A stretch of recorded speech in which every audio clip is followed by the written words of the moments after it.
नमस्कार बच्चों, मैं हिंदी शिक्षिका ममता कुमारी आज सूर्यकांत त्रिपाठी द्वारा रचित कविता अट नहीं रही है पढ़ाने जा रही हूँ। इस कविता में कवि ने फागुन मास के सौंदर्य का वर्णन किया है कि किस तरह फागुन के महीने में चारों ओर फूल पत्ते खिल जाते हैं और उसके सुगंध से पूरी धरती भर जाती है। तो चलिए पढ़ते हैं। अट नहीं रही है आभा फागुन की तन सट नहीं रही है। फागुन के महीने में इतना चारों ओर फूल और पत्ते का सौंदर्य बिखरा हुआ है कि कवि के मन में वह समा नहीं पा रहा है उसका सौंदर्य।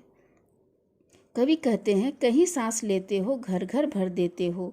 हे फूल, तुम लगता है जैसे सांस लेते और छोड़ते हो, जिससे कि अपना सुगंध घर घर में भर देते हो। मतलब हर एक घर में तुम्हारे फूलों की खुशबू भरी हुई रहती है।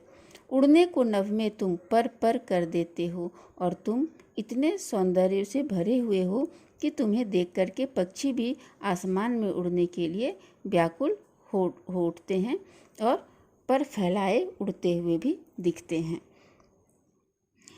अगली पंक्ति है, आँख हटाता हूँ तो हट नहीं रही।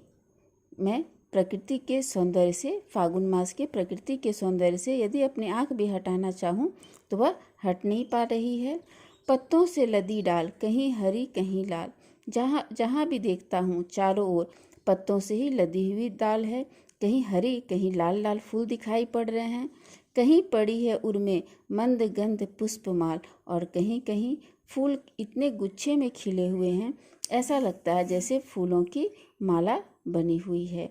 पाट पाट शोभा श्री, जगह जगह पर फूलों का सौंदर्य दिख रहा है। चारों ओर सौंदर्य बिखरा हुआ है, पट नहीं रही है। और इतना सौंदर्य देख करके कवि के हृदय में यह सौंदर्य समा नहीं पा रहा है।